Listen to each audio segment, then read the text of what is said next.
you've got someone that is, in my industry, someone wants to list their home for over what it's worth, These are the facts. you gotta give them the facts. So, You can't just do it on emotion. You have Well, to because do it emotion on is one of the things to record. Right. But sometimes it has to be a combination there. I Because some agree. people want the facts, but really you have to sell them on the emotion. I think you're To, exactly to, right. to bring out that, really reach them, like that desire or the why. Why? You're exactly right. That's huge. And I like kind of where we went with this. Emotional, very logical, but persuasion works because we are, as human beings, emotional and logical. We all have the capability for reason. Okay? So often in negotiations we feel like this person's not being reasonable. Right? It's because we're not doing a great job at negotiating. Because if we were, then they would understand the reason and we could persuade them to move to the next step of the process. We all have the ability for reason, okay? We all have the ability to think logically. All right, so first page of the packet, you guys want to flip it open? So we have a couple circles and we're gonna go through this.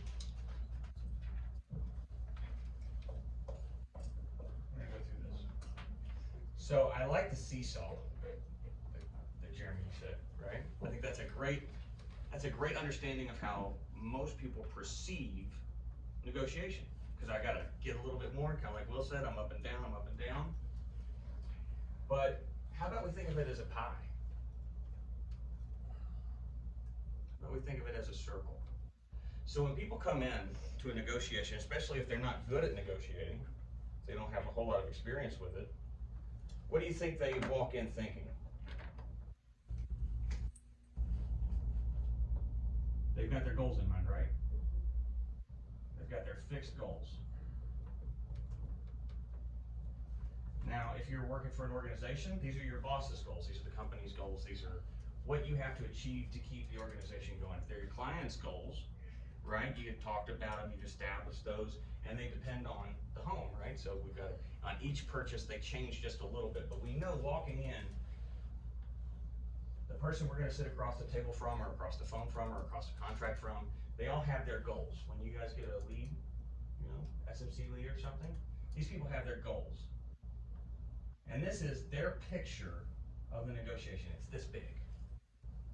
That's all that they know. So what do you think we should do as salespeople or as negotiators? We should broaden that. That's good. Okay, so how would we broaden and push their goals out? We're gonna add more room to what they see as valuable. We're gonna bring in more here. How do we do that? Can be knowledge. Okay. Questioning? Questioning, right? Introducing options. Yes. Introducing options. My thing is trust. Mm. That's me. I don't know. I feel like building trust helps you be able to negotiate properly. If you flip to the next page. Thermostat or thermometer, we're gonna get in big time to trust, okay? So we'll talk about trust, but that's the fundamental part here, right? So it all starts with trust, and we're gonna ask questions. We're gonna discover what's important.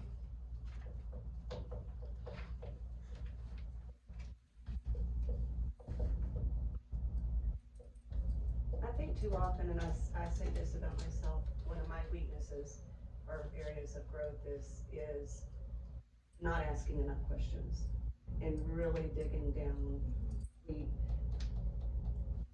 So you want a large backyard. Okay. Why do you want, what is it about the backyard? Do you want it for entertaining? Is it because you have a dog? Do you want your kids to play? Because when you ask the questions, you find out that their idea of a large backyard is really for privacy. They just want privacy. Right. And that's very different than a huge backyard. But we don't ask enough questions to see where we can broaden those goals. So this is the information that you get, right? This is what people say. And this is the why. It's all this stuff that you don't see. And every time we ask a question like that, hey, tell me about why a big backyard's important. I cannot stand my current neighbors. They're terrible. Isaiah's got 17 dogs. If I hear another dog bark, I'm gonna go crazy. I need a bigger backyard. Okay, so now we know a little bit more. So tell me about your dream backyard. Right, so now we can get this extra information, and we really get to the why, which is what is important, right?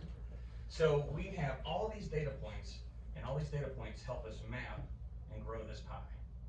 So now we know, hey, backyard, and we have all these other things that we can emphasize through our negotiations, or through our sales process. But you also got them talking, because you asked that leading question in the sense of like, so why do you want a large backyard? And so it gets them talking, it gets them thinking and dreaming and really bringing out those thoughts that really moves them not only to the why, but also it makes them like, I want this. And so then they've just expanded their target, which means could be more money for you at the same time. Right. A question going to the client, a well-placed question with follow-up, expands this fixed goals. Because how many people think as they speak? I do. Right? Has anybody ever noticed that you form your thoughts as your dialogue? Some people are very quiet with those things, but a lot of times those people are very picture-based. They could live in a dream in their head. They've got a whole reel going up here all the time. So a lot of us, as we ask these questions, we're actually just moving this pie outward and outward and outward. And we're getting more things that we can find that are of value to them. That's the goal. So what's the difference between sales here and negotiation? If we were just going to say, hey, what's a fundamental difference between sales and negotiation? Because we know we're discovering that's a big sales technique. Product? Huh? Like product, like sales is a product, negotiate to get there. Okay, so you can think of it that way. So let's just say let's call it a product, right? For us as realtors, it'd be the contract. It'd be the successful closing of a transaction. How about you? What would your product be? Rate? Could be rate. Yeah. Lock. Right, a lot. What else could it be? Price. Right. What else could it be? Better closing costs? Smoother process? Yeah. The fact that you're working with Isaiah? There's a million things, right? So when we're thinking of products, could be a lot of things, but it's kind of the whole package run together. But the difference between sales and negotiation is for most people, and if you look, there's squares in the top left and right hand corner. Who remembers price versus value? Remember the persuasion class we did? Always it's price versus value, or it breaks down to opportunity cost really, but we got it economics, so we just do price and value. Value and price. And what we're doing here is we move our circle outwards as we're finding new ways to deliver value, right? So the goal in a negotiation is different than sales because on the sales side, we're just a salesperson and we're building value in our product. I shouldn't say just. We're a salesperson building value in our product. But when we're in a negotiation, we have to build value for the other party and value for our clients and get the product to a completed goal. So you have the price versus value on two sides. Does that make sense? So you have to think in kind of a 3D model. We have a pie that we need to grow to get the information to apply a price versus value fix to all of it. Is everybody following me? Okay. What happens if we don't do that?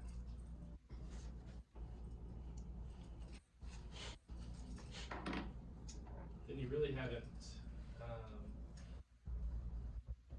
long term, they're probably not gonna be with you because you're just selling them on an item or whatever it is, and that really, you haven't built that relationship and built that trust that will be there for the next purchase, the next thing, whatever that may be. Okay. So we got these little arrows at the bottom of our little circle here. If we don't build the proper amount of value for the right price for the customer on both sides so we can get whatever sold that we need to get sold, the customer or the client is going to the next best option. Now, when they're talking to you, Why do you think someone is talking to you and taking your time? Because they saw something in you. Mm-hmm. Or saw a benefit. They saw a benefit. They're sitting in front of you, they're talking to you, they're calling you on the phone, they're sending you a lead, they're asking you for coffee, because right now they see you as their best option. If you don't deliver this, you're ruining this. They've already decided to use you whenever they're talking to you. Whenever we're going through a contract, or somebody sends you a contract or me a contract, they want this house. What I'm gonna do is talk them out of it if I can't find the solutions to these problems. Is it purposeful that you have the value first on each side? What's more important, value or price? Value, but most people think, oh, it's just to win them over by the price or whatever it may be. But if you don't have that value, your price is Right. meaningless. Yeah. So Exactly. Kind of on the flip side too, if you do have the value and as long as they can afford it, it doesn't matter. Because they feel like it's worth it. yeah. So, I always believe that you sell the value. It's better to be Von Maur than Walmart, right? There's a lot more margin at Von Maur. And you do less work. They don't make more money, I think, as a company. But you want to be the Von Maur. You don't want to be the Walmart. If you got to sell at rock bottom prices, you can't really even deliver the value, because the value is going to have to be in the price, that sort of thing. So I believe in being the Von Maur. So go to the value first, and then it'll help justify the price. Because if you got to overcome price objections, it's tough. Because there's always somebody willing to sell something cheaper. I mean, you guys know that, right? Yeah. Dealing with Loan Depot or whoever the hell you all are dealing with constantly. Changes every week. Yeah, it changes every week, right? It's Always somebody. whatever company got an influx of cash and wants to sell cheap rates and make their money back on the secondary market. And that's, so that's gonna be our mental model. That's our first mental model of negotiation. Steve, you look quizzical at me. No, are you? I appreciate you listening, but do you have a question? No, No? Okay. no, I took value in what you just said. Well, thank you.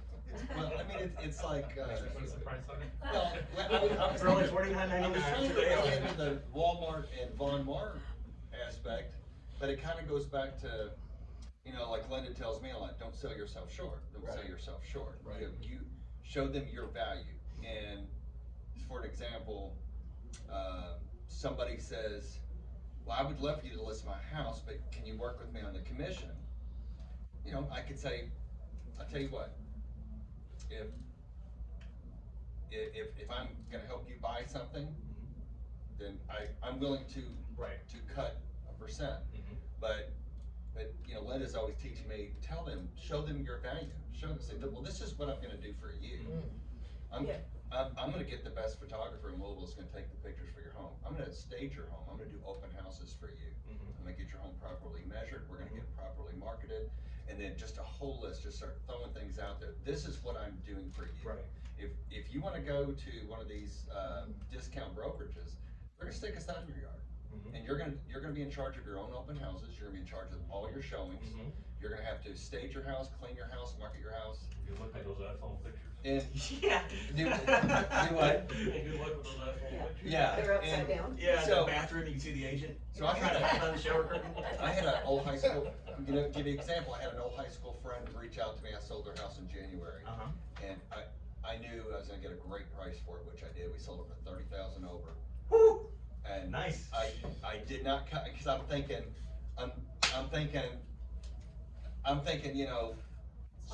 she's one of my oldest friends. She never asked me and I never offered. I stuck to my 6%.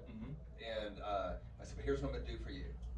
And her house was already immaculate. And I said, I'm gonna get you, cause she said, well, I need to really get it deep clean, like under the couches and stuff. And I said, It doesn't matter how clean the house is, someone always feels like they need to clean it. right, and it was immaculate. So I said, I'm gonna get the best photographer in Louisville. I said, I'm gonna pay the fee with transaction fee to Keller, $250. And I said, I'm gonna get your house clean for you professionally. And I did those things for her. I love it. And and it worked out for me because I got her $30,000 more out of her house. So, That feels good, doesn't it? yeah, so I showed her value. and she couldn't have been happy. I mean, yeah, they weren't happy with what they were paying in commissions, but when it was all said and done, Right. I mean, her husband about lost his brain. Yeah. He was flipping out, but when it was all said and done, they couldn't believe it. Yeah. They were like, oh my God.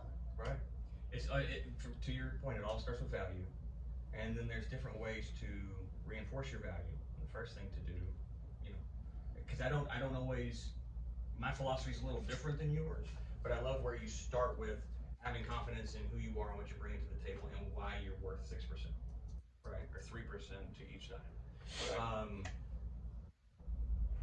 gonna teach a whole class on that. That's a great point. Yeah.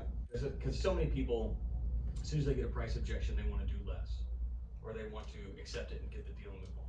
Yeah. Whereas most people are just testing the water. They're just trying. They're just looking to see if they can. And They've already decided to hire you. Well, and I've been on a listing appointment where, I did not get it because they went with a agent that would do it less, but I also knew leading up to that appointment that he was gonna be an ass. It's like- So you didn't want them. It's like, It's almost like I'm going to charge you 6.5 because you were really Exactly. difficult. As a matter of fact, you need to pay me more for this. Aggravation. Yeah. And they were, and they went with the discount brokerage. And they went with somebody else. You know what? You probably just saved yourself a lot of headache. Exactly. Because those people, if they don't value you and your position and what you bring to the table, like the advice you're going to give them or the professional representation, they're going to do things that are going to cause you all kinds of problems during the process. Yes. That's why you should never be desperate in any business. Don't ever be desperate, because when you're desperate, you make bad decisions, you take bad clients, and you write bad contracts. You do that, you're in deep, deep trouble. All right, so page 2. We're flipping over. So now we understand the pie. We're going to talk about the steps in a negotiation. And that's what this funnel kind of represents. Now, each negotiation will be different. There are different ways of negotiating. Everybody kind of has their own style. I'm going to be very broad today, but I want to give you some things to think about, and then there's a couple closing techniques, and when we get down to the tactical engagement portion, there'll be some ways that we're going to really dig in, okay? But first thing, thermostat or thermometer. Who knows what that means in a business sense?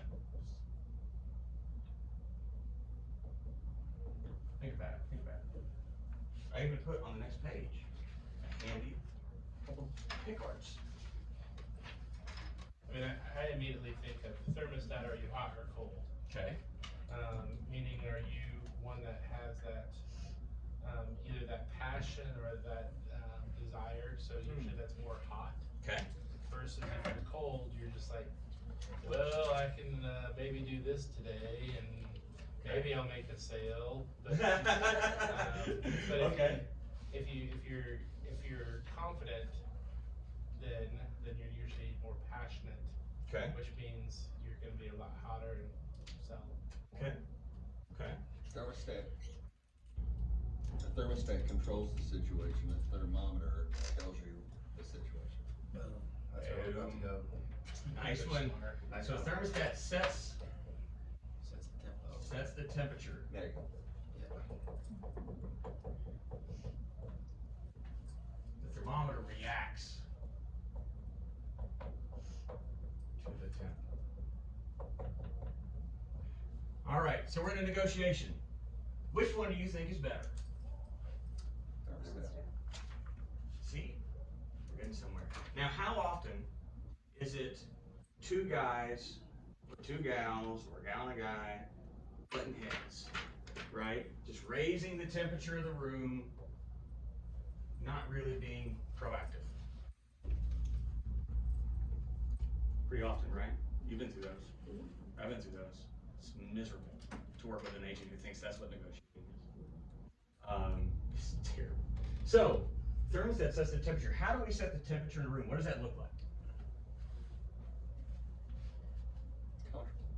Okay, so we want to create a comfortable environment. Comfortable environment. Okay. You wanna create a trust?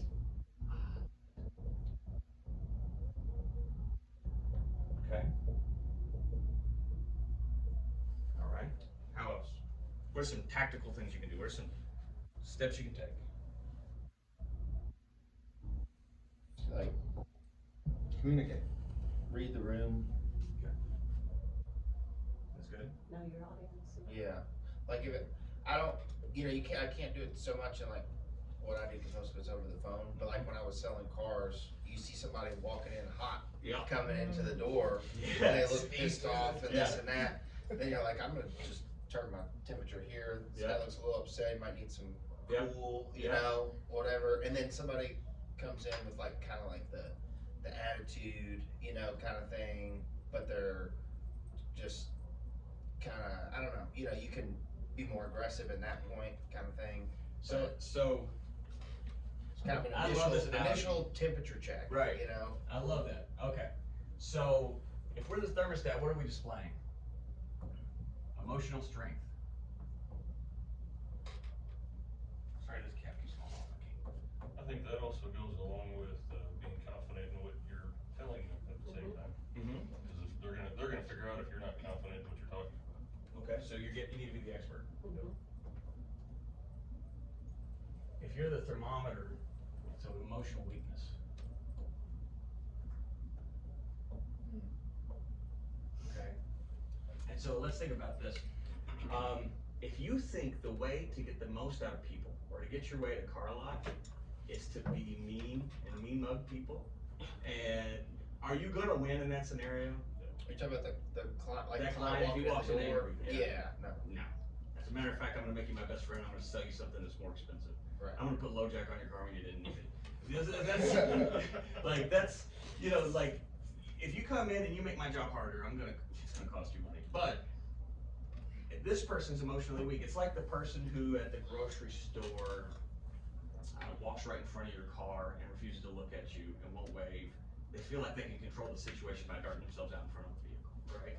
It's like that's all that they can control in life, and that's all that they know how to control. So that's the way they do it.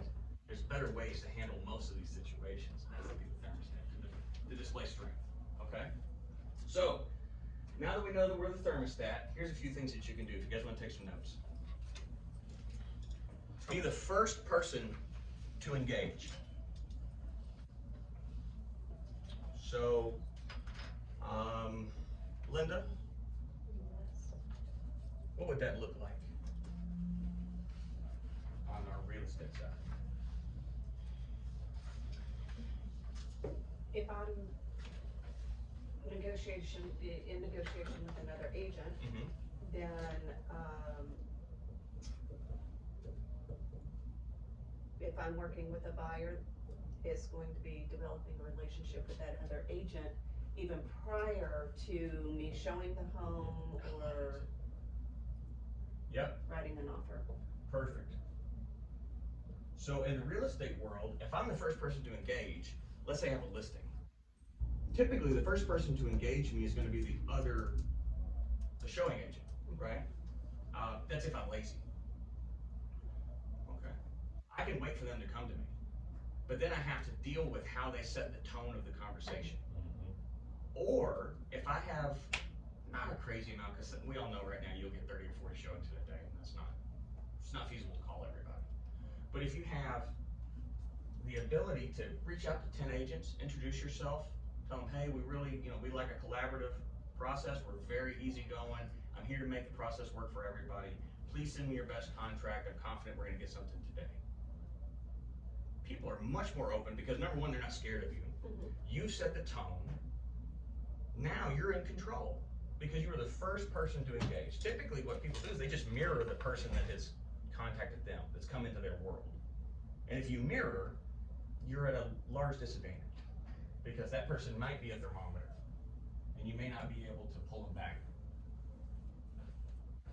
So if you reach out first, you're the thermostat.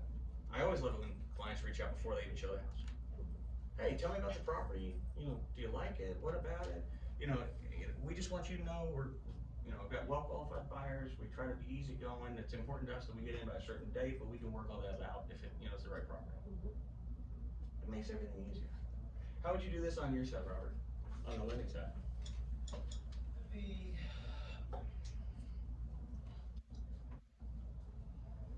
So I would say, typically the first time I talk to somebody, or at least I never go over loan details. I never go over the package. And, honestly, I've talked on the phone with them for 30 minutes or an hour. They have no clue what their loan looks like. Right. And that's intentional. I don't. It right then isn't the time to show it to them. That's for later. I will show it to them, but not right now. That's brilliant. Instead, you take care of everything else.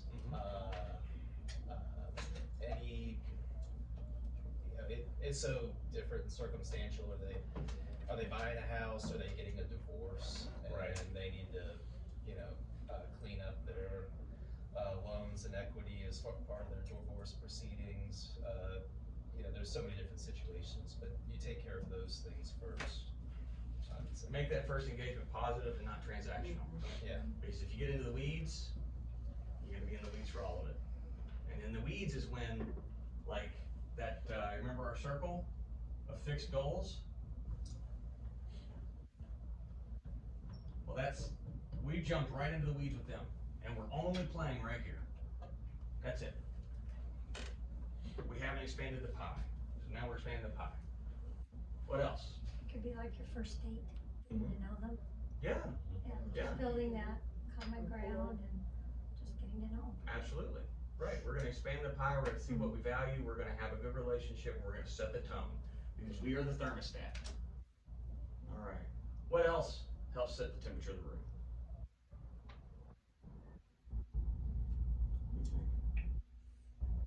We kind of touched on the customer side, but like when I'm doing a purchase, I always kind of, like you said, I make sure I reach out to the agents to introduce myself and let them know if they need anything that can make their job better. Awesome. Let me know, and how I'm big on communication and that sort of thing. When any time a realtor gets a letter that calls and says, "Hey, communication is very important to me," because I'm saying this, I'm saying this as if you're letting go, "Hey, communication is important to me." What am I doing? I'm saying, "Hey, I know real communication is important to you, and I want to work with you again." Right? Sometimes we even do it on the other side, to the seller side. You should always. Yeah, always. Always. That's another. I will say, just my last listing was the first time I'd ever had the other listing or the other lender reach out to me and say they're a good, solid, and I was like, I like this. I'm gonna have all my lenders do that. I was very impressed. It was the first time it happened. I had one. Oh gosh, I don't even remember the guy's name. I should, because I'm gonna give him good kudos here. At the end of the process, he sent me a $25 lottery ticket and said thank you. And I actually won $50 off the lottery ticket. Yeah, I've never. I bought one lottery ticket the day I turned 18. I've never bought another one. So question: can he give you $50? No, I think. Well, there's a RESPA violation sitting in there somewhere. Weird. So, but the lottery ticket's a good way around it. That's. I mean, is it a way around it, or did he give you $25 too much? I don't know. I'm not calling NMLS. So we don't know any names. Yeah, I told you I don't know his name. It's on camera. Good question. Yeah. But you know what? I was like, he was communicated well. He sent me a thank you card at the end of it, and I have great lenders. Some of them are at this table today, and so I wouldn't engage, but I appreciated them, and I knew the next time I did a deal with them, I see that every one of us looks at that pre-approval letter and we look at the name and we go, oh, it's SoFi Lending, shoot me. Or we go, oh, it's so-and-so, it's Will, it's Kelsey. All right, I'm good. I'm much happier with this, with this deal. And we went through the SoFi debacle together. Yeah, that's why you're SoFi there. Okay.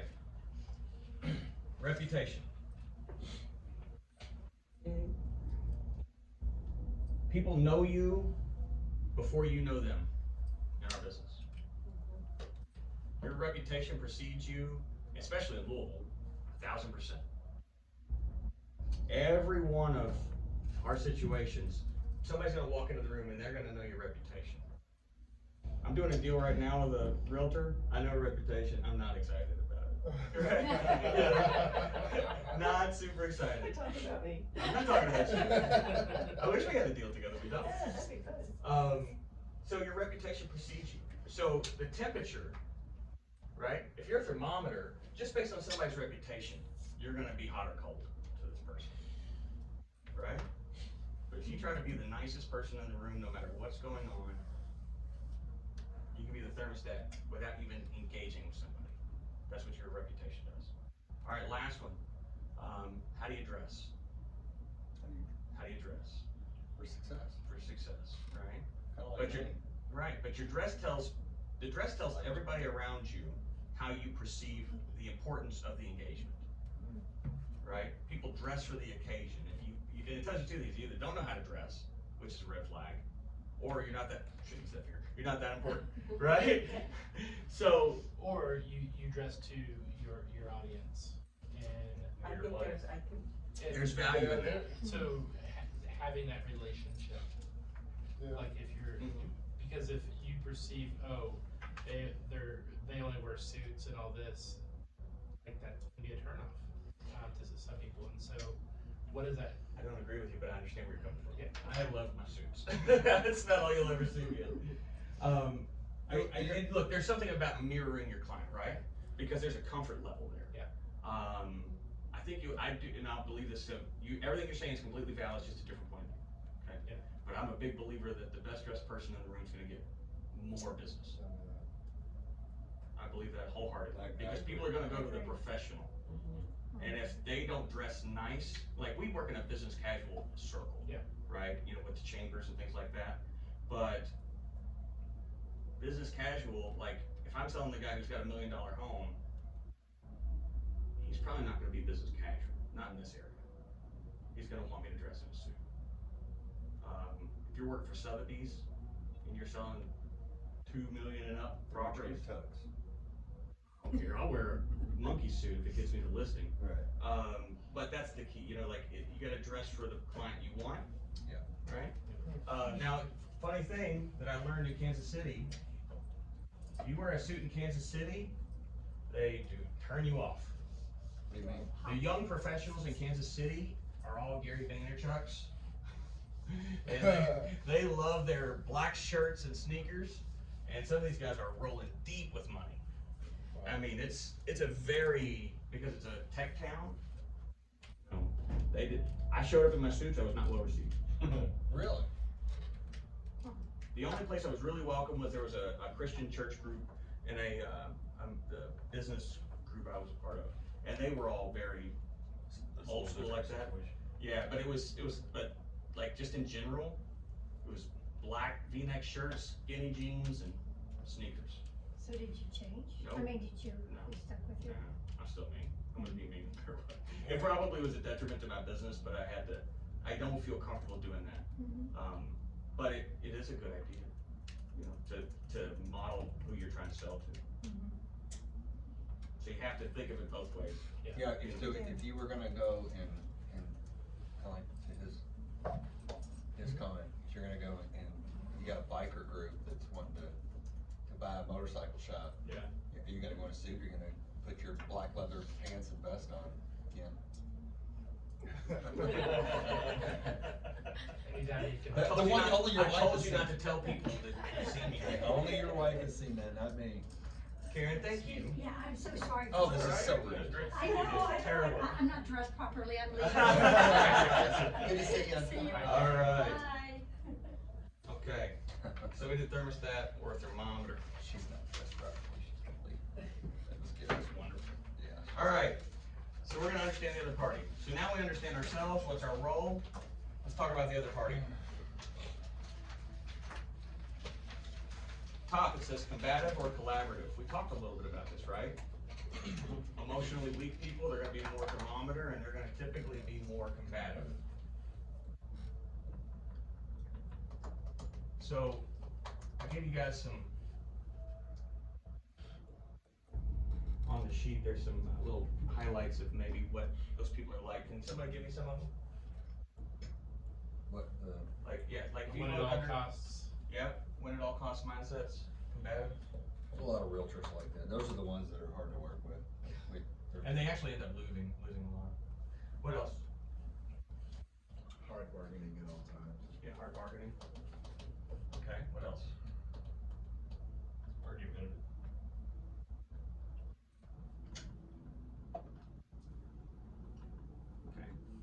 That's good enough. Do we know any celebrities that might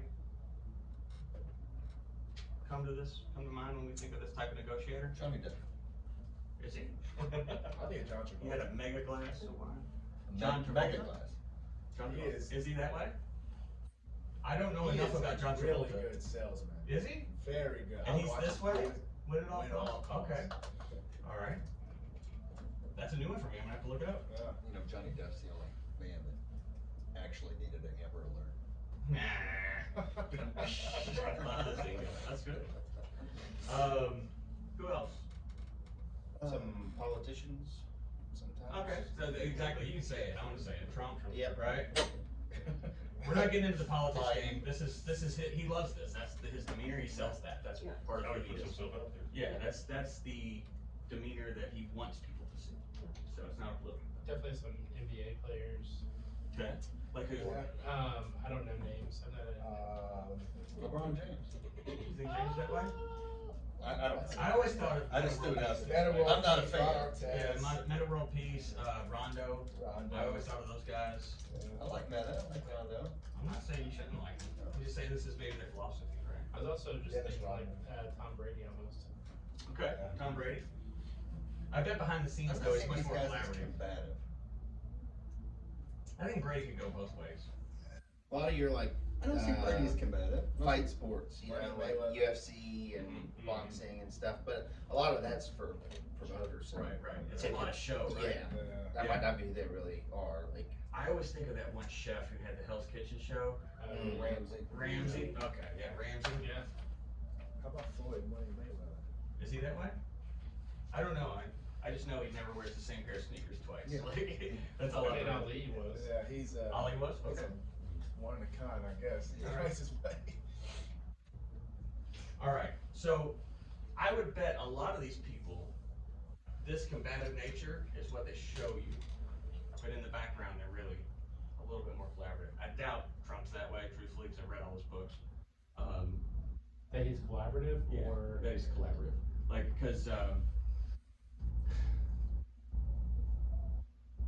I believe he can be in certain situations. I think given no other option. yeah, I mean, it's true.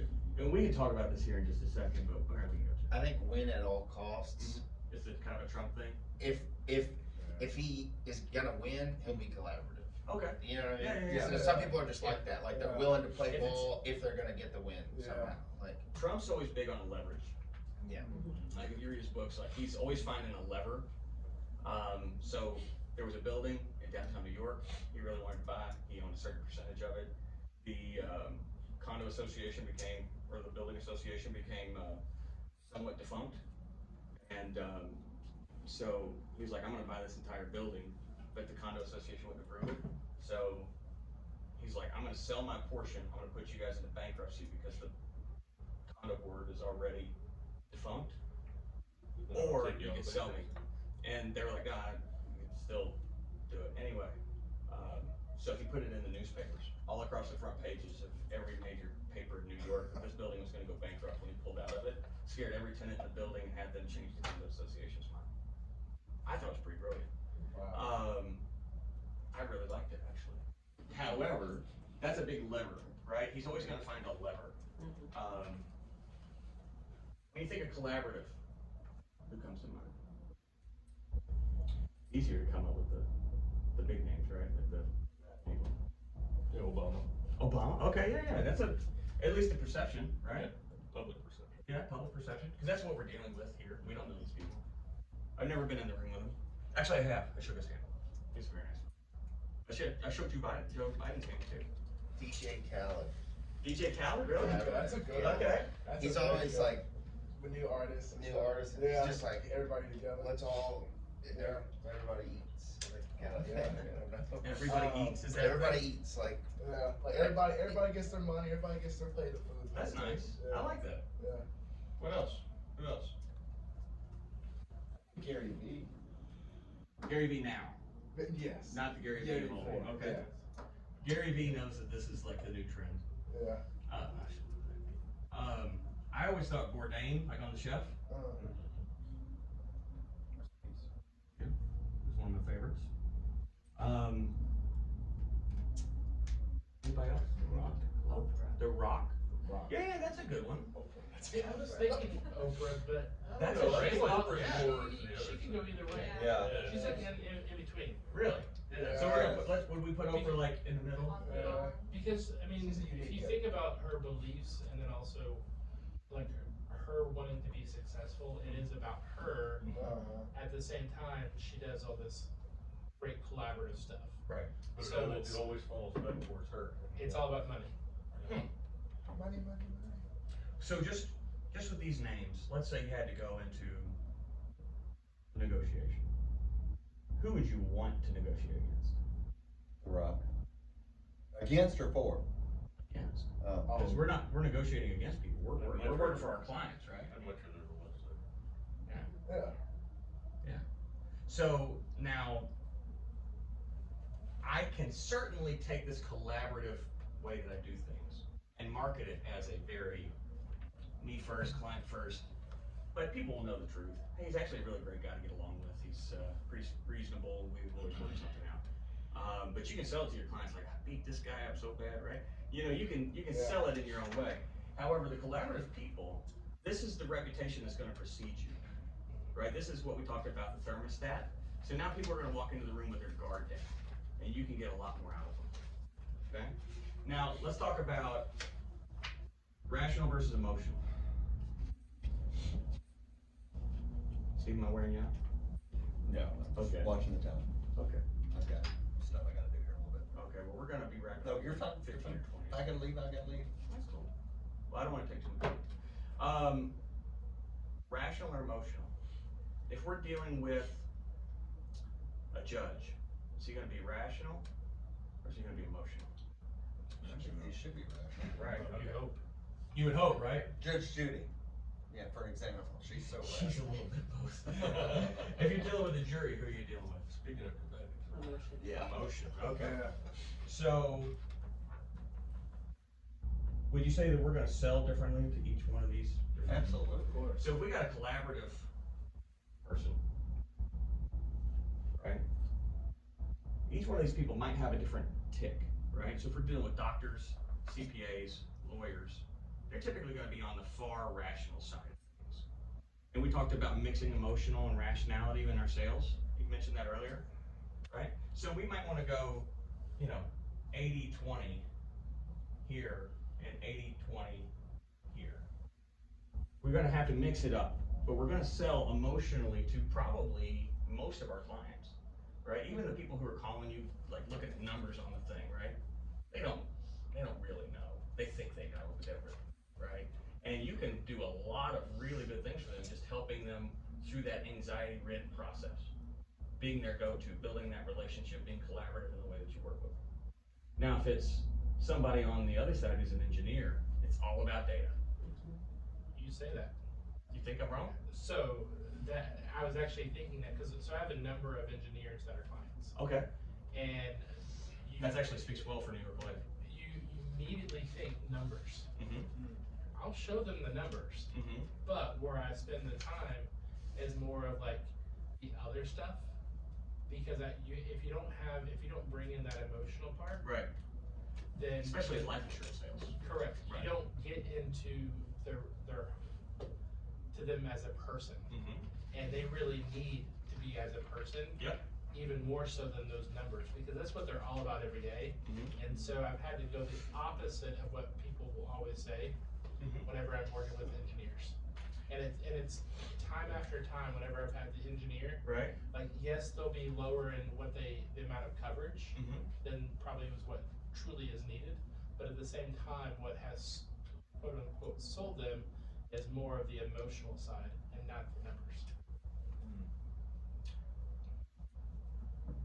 I'm glad that Makes sense. it completely makes sense, and I think for life insurance, you're absolutely right, because it's an emotional sale. Nobody wants to leave their family without means to take care of themselves. So big deal, or as an investment vehicle, right? Yeah. You can do both. Yep. My experience with them, I sold a Lexus into an engineer, and he asked me, "What's the drag ratio or the drag coefficient. I'm glad you do that. The drag coefficient for this car. And I'm like, I was like, dude, I have no clue. And he was expecting me to know. And I think he already knew, but he was just trying to show me that he was the expert. And I'm like, dude, I didn't even know what a drag coefficient is. You guys know what a drag coefficient is? I imagine it has something to do with aerodynamics, maybe. Yeah, it's the rate at which wind resistance as it passes over the car. Okay. So like most are like in a 22, but you can go to like a 27. So your pickup trucks are 27, 28. Your So a Lexus Jeep is would be. But you can also very heavy drag coefficient, and the higher the drag coefficient, the lower your gas mileage. Exactly. Right. So that's And why it's it lower matters. your top end. There you go. So, but Jeremy's a car guy, right? So I love it. And then he asked me, what's the compression ratio per pound in the seat? You got a kid. Swear to God. And this was not uncommon for people who were engineers, CPAs. They asked me these questions. I'm like, I didn't know I didn't know where to get compression ratios per pound of the foam in a Lexus seat. I don't think the Lexus dealer's going to know. Yeah, I mean, I looked at every possible. I was like, man, I have no clue, but I'll find out. If there's a way to find out, I'll find out. There was no way to find out. I was like, I tell you what, just sit in it and I'll measure your butt. How much do you? We're just gonna go up. All right, that's about an inch and a half. Your butt sank an inch and a half. We'll do the math here. You know, that sort of thing. Yeah. And that was very much the way I had to work with those people because they wanted to know the data. And emotional certainly works. In insurance, emotional sales are very powerful.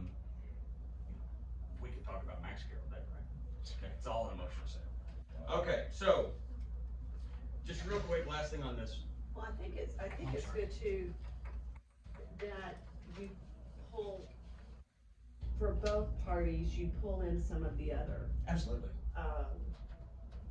If you're dealing with someone that's very rational, I do think it's important to deal predominantly with the numbers and the facts, but you gotta bring in that emotional, like if you're dealing with someone that's pure emotion.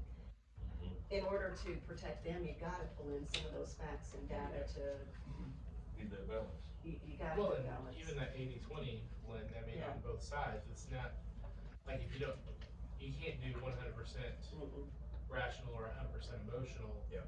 You lose something. Exactly. So they're not gonna get the full picture if they don't have the facts, but if they don't have the heart, then you're gonna have it either, so. Well, I think, and like you're saying, you gotta tweak it for the person. Yeah. And everybody's on a spectrum, right? So the judge is gonna be far left, somebody else will be far right. You know, you just have to be able to, that's why we're good at what we do. That's what they pay us for, is being good with people. All right, last thing on this one before we move on is, who would you rather do a second deal with if you find that somebody's very combative? I would prefer to win that personally, so. Okay. Now, are we gonna see in our business, our clients again, other agents again, are we gonna engage with them again? Probably. Okay. Do you think somebody sees your sign out front and they go, damn, I don't wanna work with Steve again? Nobody's ever gonna say that. Is your son's that up front? Cause I don't have any signs. Nobody's ever gonna say that. So the collaborative, even if you are, That was good. collaborative doesn't mean you don't win for your clients. Right. Okay, that's not what that means. You can find more wins in a collaborative negotiation. And your clients will love you even more, and it'll be better for your long-term relationships with the other people who are not going away. You're gonna have to work with them again. So you burn that bridge, it's gonna cost you deals, it's gonna cost you money, it's gonna make everything a lot harder. Right. Okay, all right. So let's go to expand the pie. So these are just kind of the technical stuff. We're gonna jump into this and we're gonna be, I don't know, somewhat quick with it. All right, so expand the pie. We talked about expanding the pie. How do we expand the pie? Asking questions. Ask questions. Now, what kind of questions are we gonna ask? Open-ended. I love it. All right, so we're gonna start with open-ended questions. Why are we gonna start with open-ended questions? Little talk. So they'll engage. That's something you taught me very early on, open-ended questions. Okay, can you give me an example? Well, I mean, what you taught me, like Facebook, for example, you said, and I still try to do it, I really struggle with it, but you said, post things that make people engage. You said you post a lot of great stuff, but you need to, people are gonna like it, but you want them to engage in it. Right. And that's really stuck in my head, and I'm always thinking, ask questions. Get, like, you know, what do you think? Like, I saw this at open house today. What do you think of this? Or I love it. yeah, Okay, so let's take that question. Because you said it, yeah, but you don't know the form in which you used, right? Because there's ways that we do these things that can be purposeful. And people do them in a good way or they do them in a not good way. What do you think of blank? Is that a yes or no question? no. Okay, how would we make this a yes or no question? Do you like this? Right, okay. Do you like X? Okay. If the second word is the sentence, and the sentence is a you, it is always yes or no. Right. It will always be yes or no. So you gotta figure out a way to move it To the third. to the third. Okay. So, or you can rephrase. You can say, there's one example, that was a good one. You can say, tell me about, Yeah. which is an order actually. Hey, tell me about how that made you feel. Tell me about what you liked about this property. Tell me about anything. You just put anything after it. Why do you want that backyard? What do you think? Why do you? We can take think out. We can rotate in want. So a lot of these things are Rolodexes, right? Like I always think of like The Price is Right. You know, you just tick tick tick tick, and you can have all these different ways of saying the same thing. It's brilliant. What else? Is there another way you guys can say something like that? Two more. They're really good. All right. What prompted you to?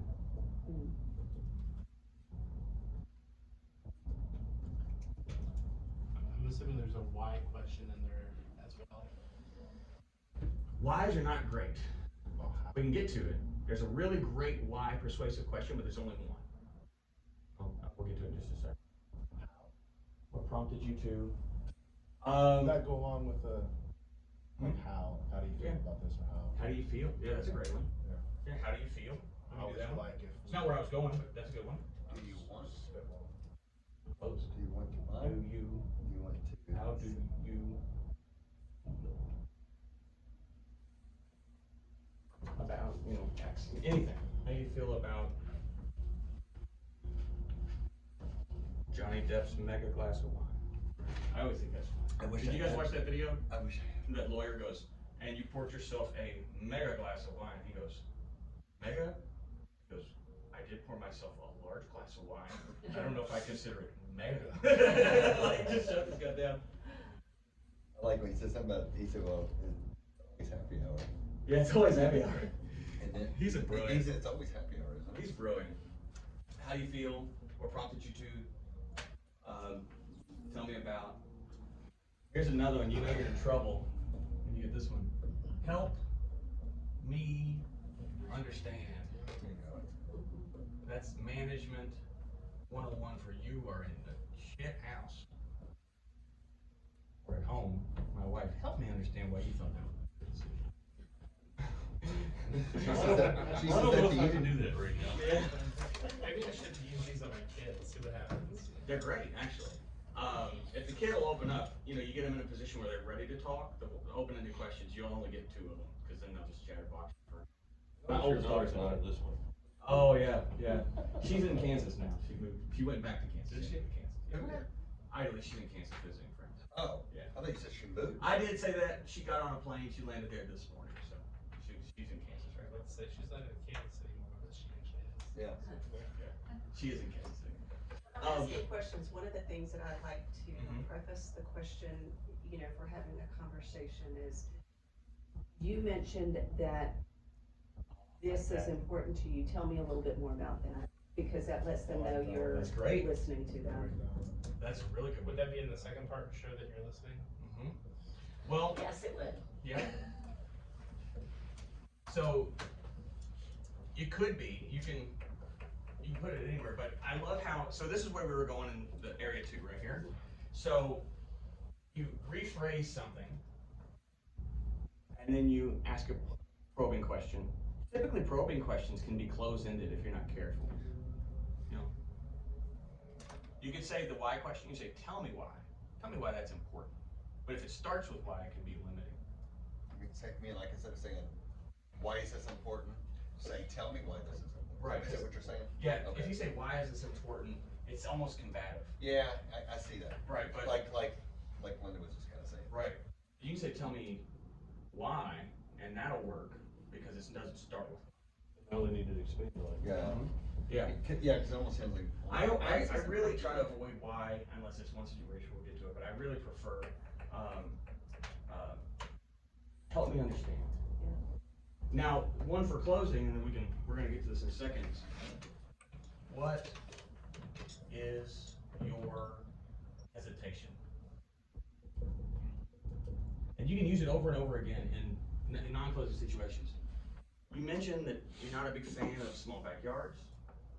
I don't wanna call it a problem, I don't wanna call it a roadblock, I don't wanna call it anything that's not gonna label it in a positive way.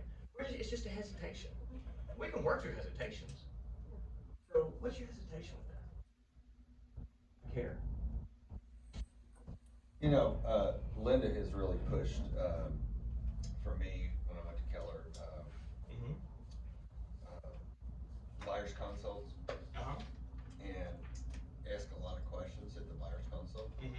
You know, tell me the main things that are most important to you. You know, a basement, 2-car garage, a big yard. Yep. An HOA, you know, just, and that's kind of goes back to the beginning about broadening everything. Ask, you know, and you get a lot more information. So then, when you get to this point, it's like, well, help me understand, because at the beginning of this journey, you said you didn't want a basement. Right.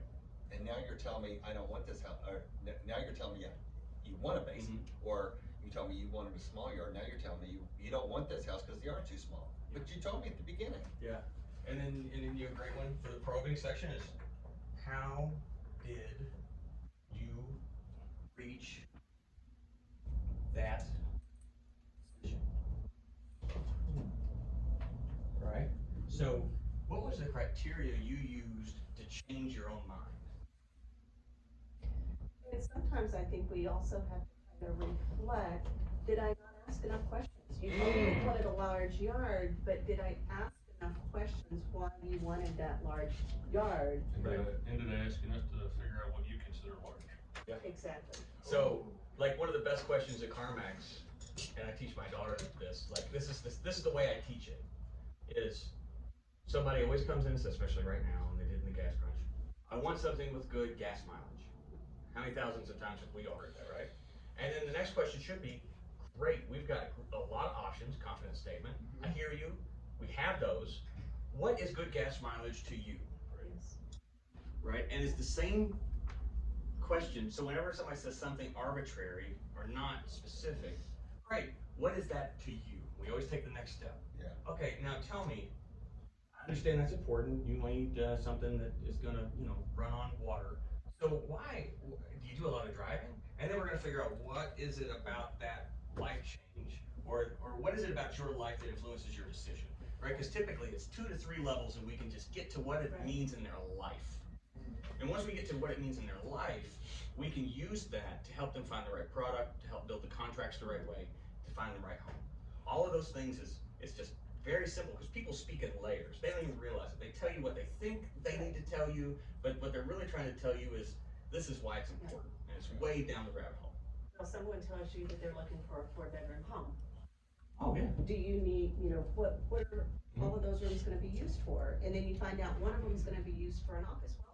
Well, okay, maybe there's an optional space Not listed as a bed. that's not listed as a bedroom. love that. But you don't know that if you don't ask. Right.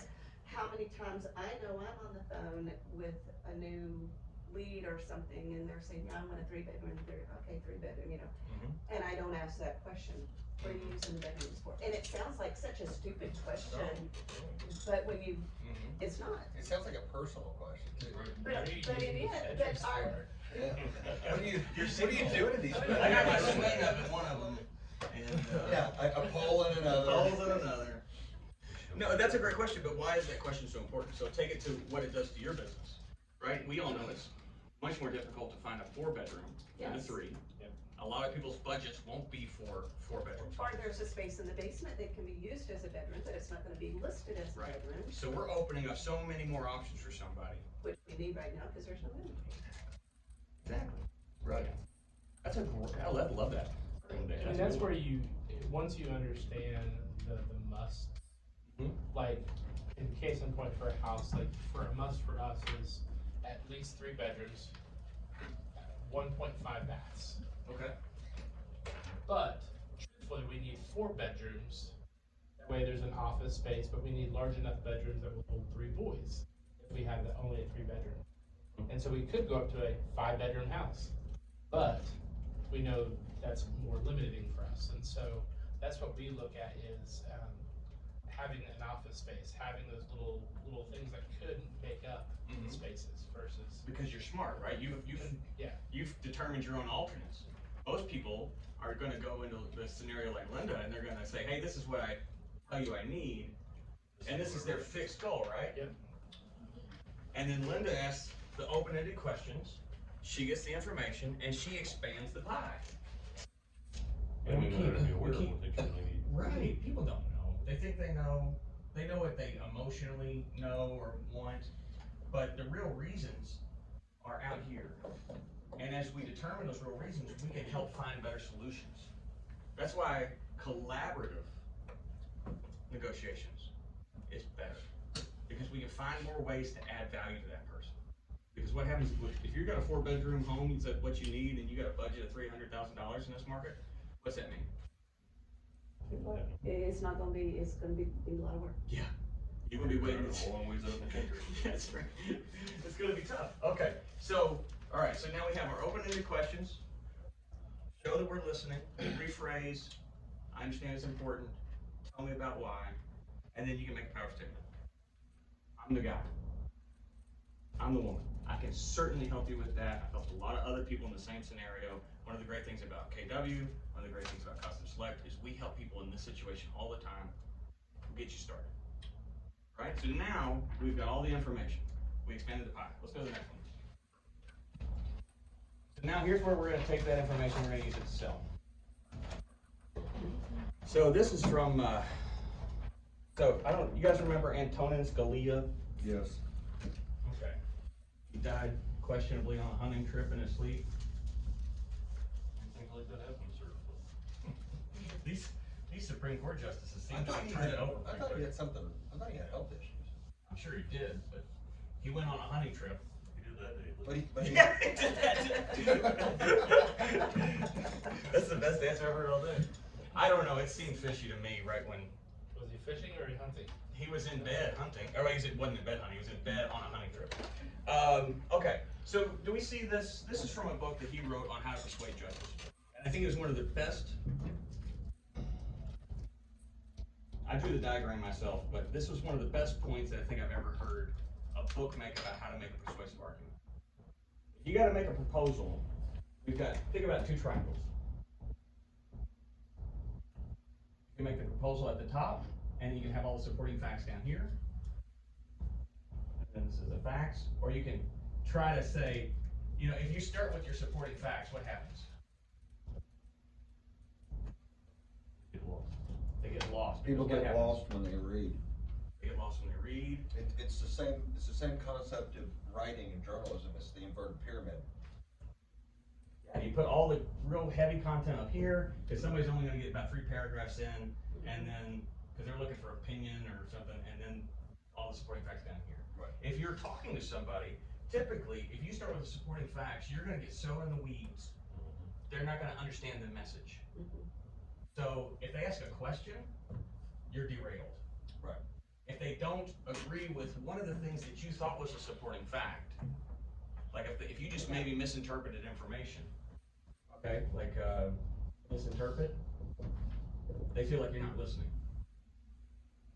So you always start with the strongest argument first. You always start with your proposal first. The strongest recommendation that you can make to move forward, you always start with that first. Don't start with the why, start with that.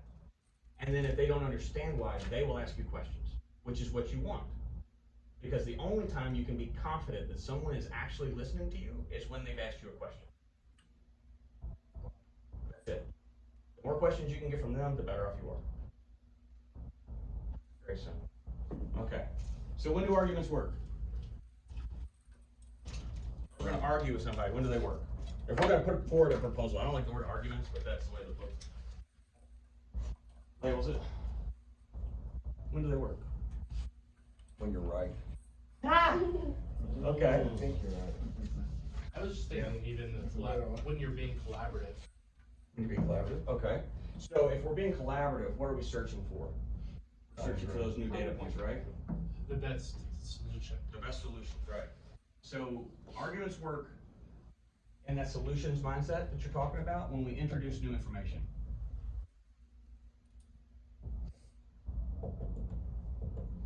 If we introduce new information in an argument, that's a win.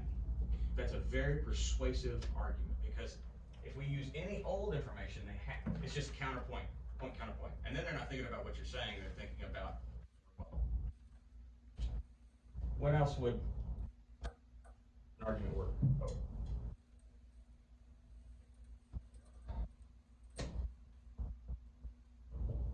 If the other party's undecided.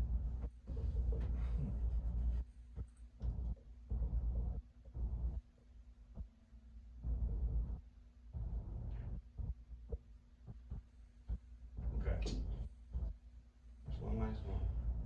Just mention questions. An argument works if it prompts new questions.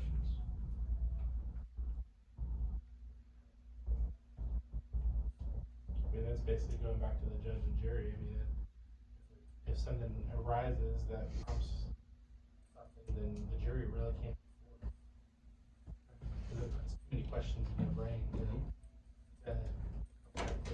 That's when an argument works. If you have to actually make an argument, it should fall into one of these three buckets. If it doesn't fall into one of these three buckets, it's better to go back to wins that you both have together and keep building on that, or search for new information. With me? Not with me? Everybody with me? Okay. All right.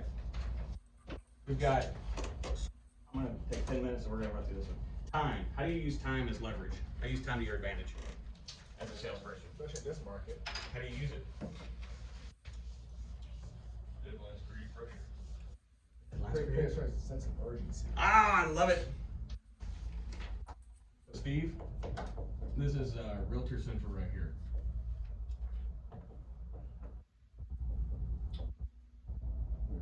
Okay, so we got one, it creates a sense of urgency.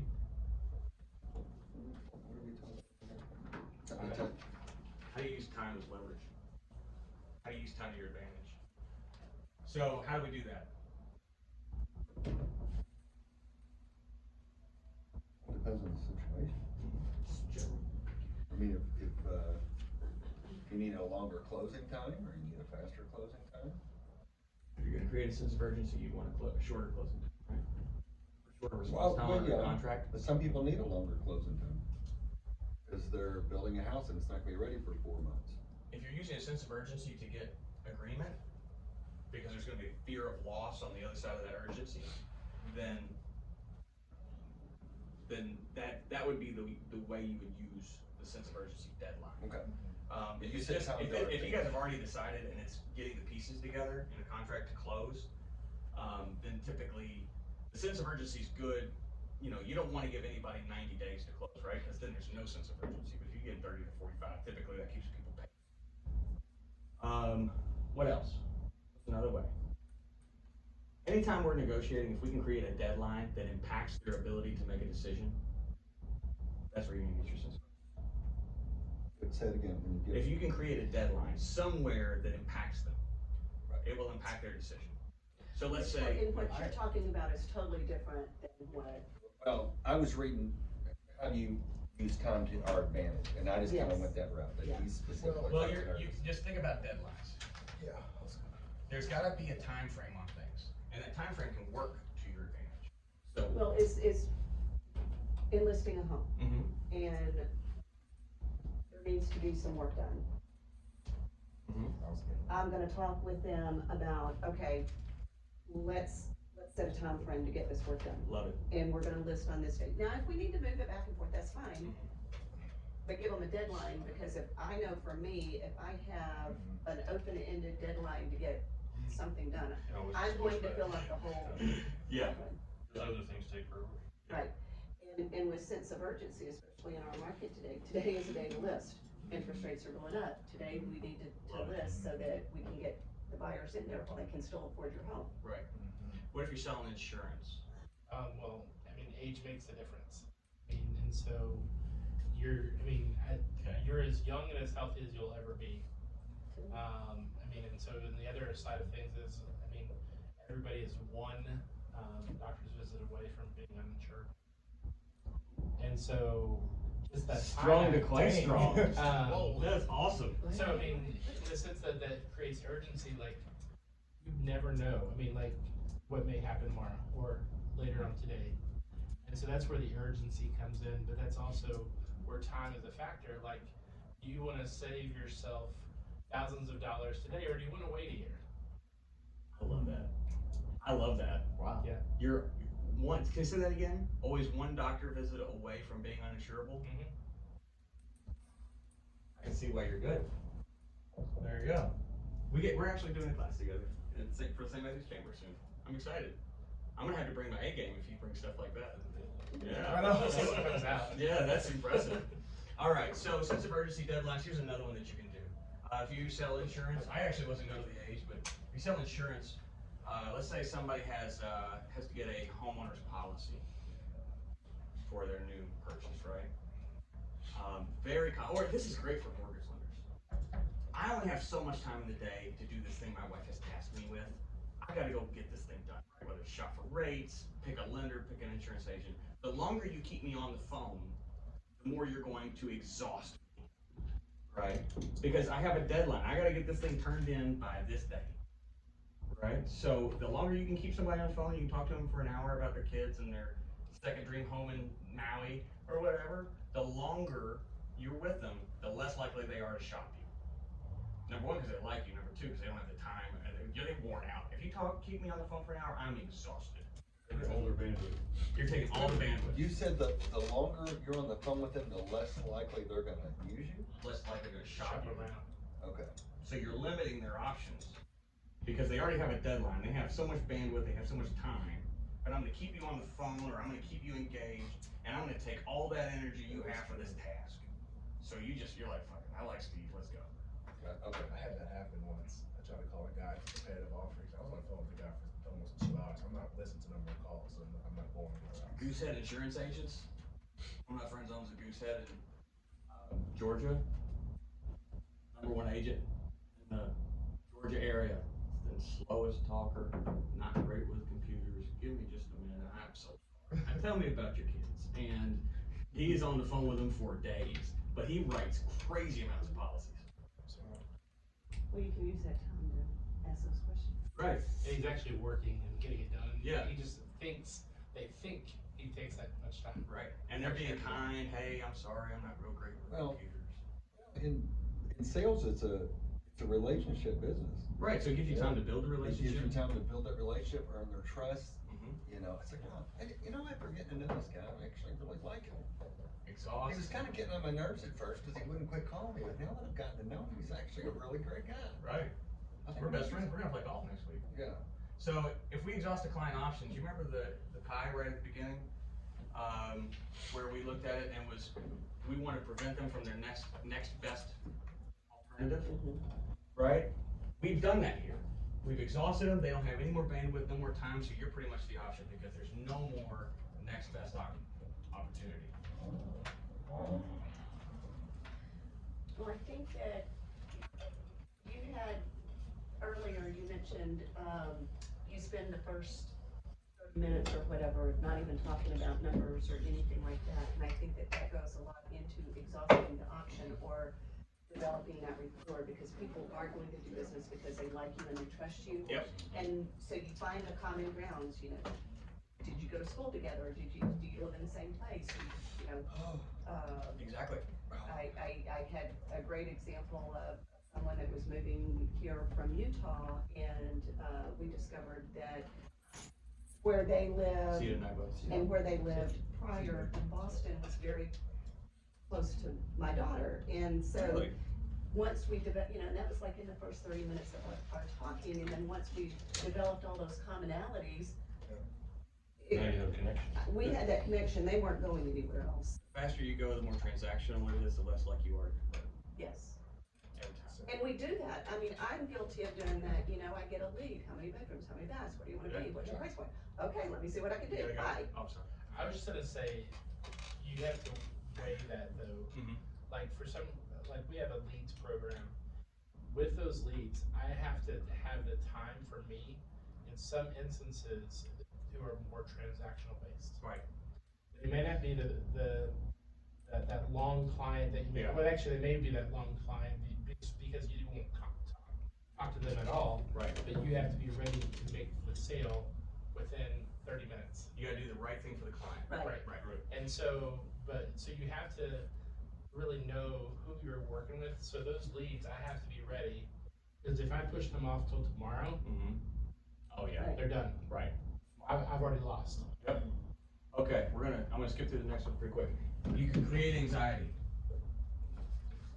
What happens when someone who doesn't negotiate for a living puts in a contract and they're waiting for a response? They're sitting there milling around waiting for that. That's all they're thinking They're about. so nervous, it's consuming their whole life. Yep. And if they're a high anxiety person, then their anxiety is going through the roof. Okay, if it's a repair request and you're waiting that 2-day response time, or you've done the 10-day inspection, oh my God, I'll find anything. Is the appraisal gonna come back okay? Oh my God, I don't know what's gonna happen, right? All of these time frames create anxiety. So how do you use that? Create more deals. Well, I don't get this one, Ken. Okay. I'm kinda stumped. okay, so, well, you and I, let's say I'm selling your house. All right, you guys been prepping your stuff, and we put it on the market, and the buyer's got a 10-day inspection period. They did the inspection 4 days in, but they have 10 days to respond and give you a repair request or move forward. For that 6 days, what's happening for 6 days? You're thinking about that deal. Yeah. Okay.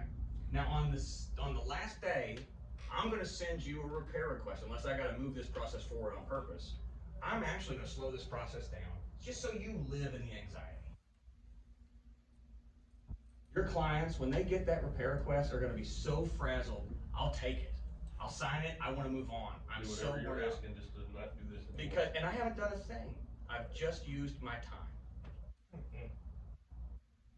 For everything that has a response, unless you need to move fast for your client, you're actually damaging your negotiating position by sending in a faster repair request. Those who talk first lose.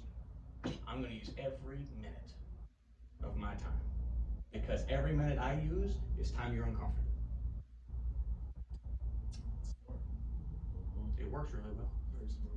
Because by the end of it, they're like, people are just frazzled. Now the key is you gotta make sure you do that in a way that they won't blow up the deal. Because sometimes they'll be like, I just can't take any more amount. I don't want any more of this, don't send me anything, you send them a withdrawal. You gotta be careful. But, and actually, if it's a newer agent, you can do that to the agent too. The agent's very easy to work on. You're gonna go through it.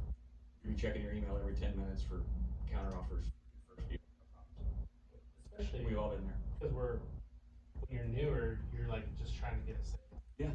And so everything is like high volume, high urgency in your brain. Yep. But that's when it's gonna go the slowest. Yep. Ever. Yeah, it's terrible. I mean, my It's- first sale took 6 months to close. Oh, wow. And so I had sold many other things before he actually Yeah. went through the process. Yeah. I delivered the policy. That's a good feeling too after that. When he finally did, yeah. That's a good feeling. After Right? 9 months Yeah. for some people, yeah. All right, so this is the last one I'm going to do, and if anybody wants to read through the closings, we can do those independently. Okay. Let's say we're dealing with somebody who's combative. How do you control that room?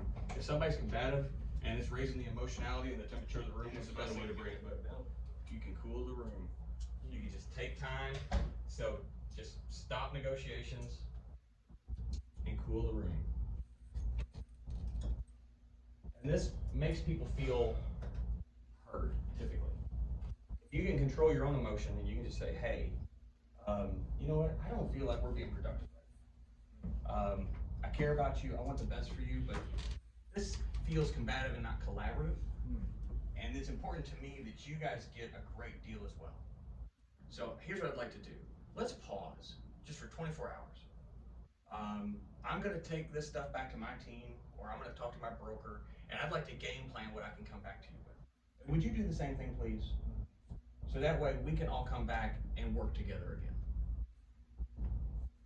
Because that's important. Would you agree that that's important? Yes. Does that bother you? No. I'll tell you what, I love how we're working together already. Let's move forward. You know, you can just do that. So cool the room. Anytime the temperature's getting high, tell them you care about them, you want the best for them. We're gonna time out, we're gonna come back refreshed. All right? Cool? Cool. There's all kinds of other ways to. All right, guys. Thank you all for going along with me. Thank you. This was awesome. I hope it helps. Oh, it helps a lot. And now I'm gonna turn my airplane mode off on my phone and see if I got my counter offer back.